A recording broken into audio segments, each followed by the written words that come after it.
Deplain. 96% of the people. 96%. What were we talking about? I have no idea. I was thinking Fantasy Island Snakes, and I'm playing mashup. Ow, is Katy Perry and Matthew Perry related? So, like, give me any direction. Just do you, boo-boo. Just do you. Just do you. What, oh, my nose is so itchy. Why is my nose itchy? Not at the same time. We'll have to edit that out. Oh! You know, whatever. You went like that. So does that mean, was that like, ta-da, go, or stop? Because stop and ta-da are the same thing. Oh, thumbs up.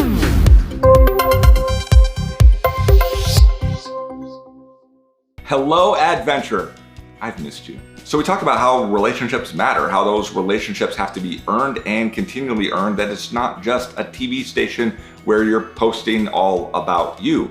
That when you are friendly and you reach out and you are engaging with other people, that increases your influence more than the number of times that you post. So there's a couple other big picture ideas of what it takes for your post to show up in somebody else's timeline. So one of the things that Facebook does that's kind of cool is that not all the actions are created equal. A like isn't the same as a comment, and the same of just clicking on a link. And while that might sound a little confusing, it's not that confusing when you understand that it's just like real life. Let me take an example. If Jeremiah was dating Wonder Woman, which would totally happen until she got out the lasso of truth, then if he texts her, that isn't as good as if he sends her flowers, as he fills up her invisible plane with gas, gets her a new, if you have a superhero girlfriend, what do you get her as a gift? Glad I'm married, I don't have to worry about that. But you see, the idea is that not all actions mean the same. And just like you think, oh, well, the algorithm in Facebook is really confusing, just like dating girls, because what you have to find out is, yeah, I would think that this means more than this, but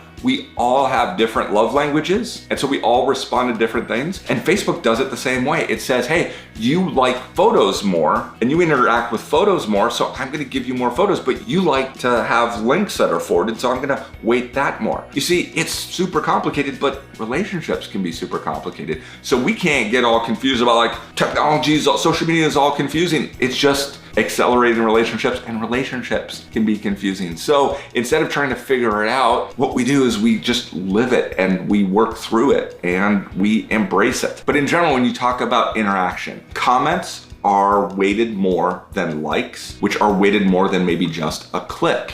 When you maybe put a post that asks a question or is a little bit open-ended, or what are your thoughts, post your picture or fill in the blank, or you write the caption, that you get comments, then what will happen is that post will be ranked higher than one that's just getting likes. So let's take in our example that we have Flash and Green Arrow. So one of them posts a picture and one of them just leaves a regular text post. Well, you'd think that that picture would get more, that Flash is getting more because he has a picture. Well, not if this text post has more comments. And that's why you can go, well, wait, I thought you said pictures. It's just in general, because engagement always matters. The other thing that about engagement, let's say that you have negative. It's saying, hey, a lot of people are commenting and liking on this. So when you put that post out there that like, I don't care what everybody thinks, or I'm gonna be really political, or I'm gonna be, and somebody can report it and say, hey, I think that's inappropriate. But that's not even the area that you have to worry about, that somebody found it super offensive. If somebody just says, hey, just hide this because it's not relevant to me, well, then what's gonna happen is not only does that affect that post, but that's almost giving just this negative penalty for a while till it wears off. There's people that are saying that this person, that there's stuff they don't like, so I'm gonna dial that down a little bit. That's why we focus in on the things that we can agree upon, the things that all make us human.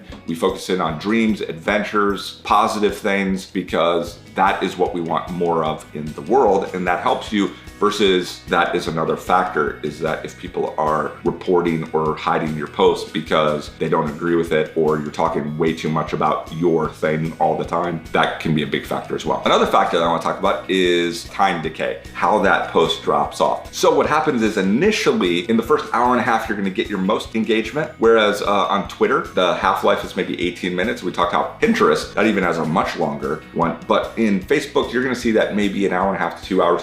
Your top engagement is still pretty good for about 6 hours. then it really drops off. And so you're not gonna get much more after 6 to 9 hours. This is why you need to post consistently. You're posting at least once a day on Facebook, maybe twice, 3 times. You're not gonna go and overpost way too much, but you're trying to be consistent, because what you're trying to do, you're trying to get that time in that hour and a half window that is the best time where the most people are gonna see it. So a crazy stat that I just came across is that 96% of the people that like your Facebook page don't ever return to it. Well, that's because it's harder to show up and they're not engaging, because they think a Facebook page is their television station. They think it's their website when it's not. That's not using it. That's where they can use it to run contests and ask polls. It's about, again, engagement and relationship. So what we wanna do is kind of look at your own life, because I can't tell you the exact time that you should post on Facebook. I can give you generalities, but those generalities are full of holes. I mean, for me, I know that, like, statistically, shorter Facebook posts under 85 characters get more engagement than ones that are over 85 characters. That's math, and it's a fact. But for me, I just know that longer Facebook posts, I actually get more engagement. So that's why there's always gonna be outliers. You gotta figure out what works for you. So again, these are generalities. They're up to you to break that rule. So look at timing. If a lot of people who you engage with, look at who you're building influence, and then,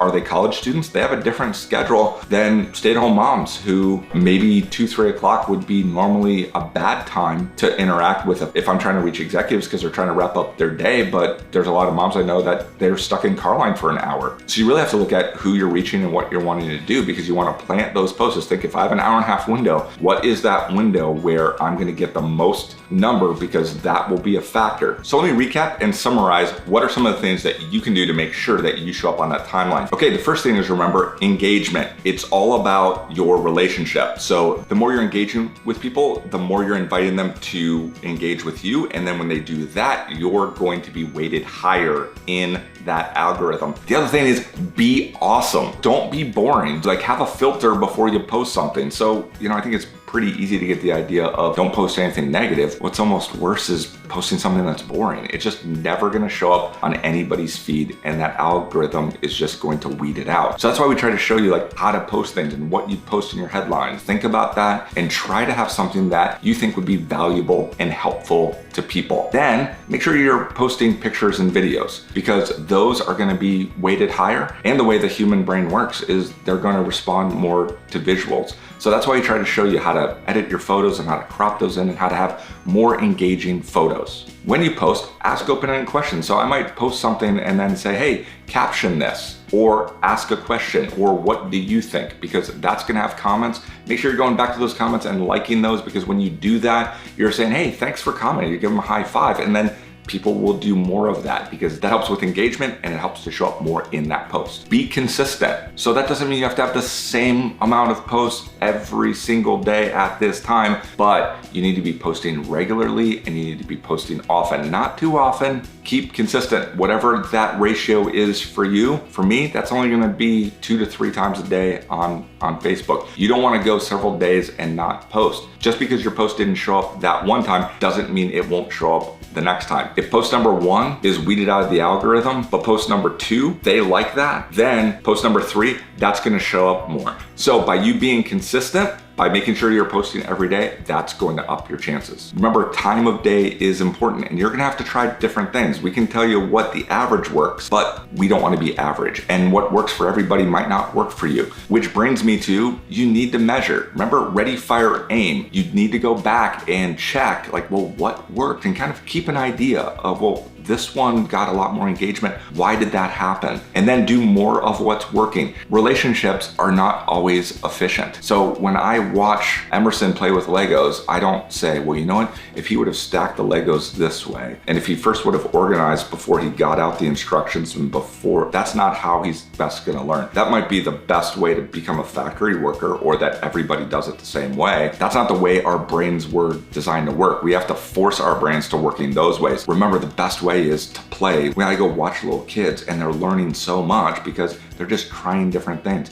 You need To be freed of that, you need to play and try different things and then do more of what's working. Don't work just for Facebook. That's why I want to show you bigger picture ideas, because there's going to be something new that comes out. And here's what I can guarantee. That new next big thing, thoughtfulness wins. Most of those principles still apply on Twitter and Google+, all of that. Consider those big picture things. We'll make sure that we'll put that list and even some more in Adventure Support so that you can go back and check those things for reference. The whole mission of this 100-day adventure and the goal of the adventure team is to make sure that your adventure shows up in other people's timelines, because your adventure begins right now.